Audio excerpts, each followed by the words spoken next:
দেখুন, আমাদের গোয়েন্দা বাহিনী যেটা ডিজিএফআই কার আন্ডারে? ডিজিএফআই কিন্তু প্রতিরক্ষা মন্ত্রণালয় বা প্রতিরক্ষা মন্ত্রণালয়ের আন্ডারে থাকে, প্রতিরক্ষা উপদেষ্টা বর্তমান সময়ে। তাহলে আপনি সবসময় ডিজিএফআইকে ভেঙে ফেলবেন, ডিজিএফআই বিল্ডিং গুঁড়ে দিবেন, কিন্তু ডিজিএফআইকে যিনি প্রধান, যার কাছে রিপোর্টিং বস, ওনার বিরুদ্ধে আপনি কথা বলছেন না কেন?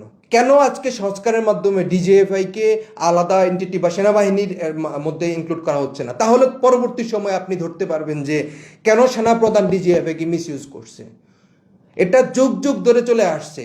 খালেদা জিয়াও প্রতিরক্ষা মন্ত্রী এবং ডিজিএফআই প্রধান হিসেবে ছিল, শেখ হাসিনাও ডিজিএফআই প্রধান হিসেবে ছিল, বর্তমান প্রধান উপদেষ্টা ডিজিএফআই প্রধান হিসেবে আছে।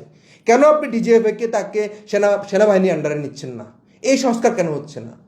আপনি আরেকটা বিষয়ে সারপ্রাইজিং লক্ষ্য করবেন যে ডিজিএফের নাম কিভাবে মানুষ ব্যবহার করে। আজকে কুমিল্লার লাকসাম থানার একজন ওসি একজন অপরাধীকে তুলে নিয়ে আসে। পরবর্তী সময়ে আমি খোঁজ নেওয়ার পরে জিজ্ঞেস করলাম যে কেন তাকে তুলে নিয়ে আসা হয়েছে।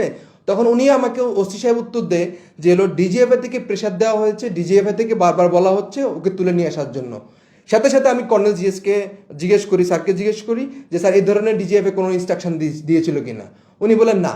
তাহলে এই যে পুলিশ বা হলো ওই ওসি, আমি সব ওসিকে বলবো না, ওই অভিযুক্ত ওসি যে ডিজিএফের নাম ব্যবহার করে এ ধরনের অপকর্ম করে যাচ্ছে, এটা কিন্তু এক ধরনের বলা হয় যত ঘোষ নন্দ ঘোষ, যে আমার উদুরপিণ্ডি বুদুর গাড়ে, যে আমার এখন কোনো কিছু হয়েছে আমি ডিজিএফের নাম দিয়ে ইউজ করতে পারি। তাহলে সেই ওসি কিভাবে ডিজিএফের নাম ইউজ করে?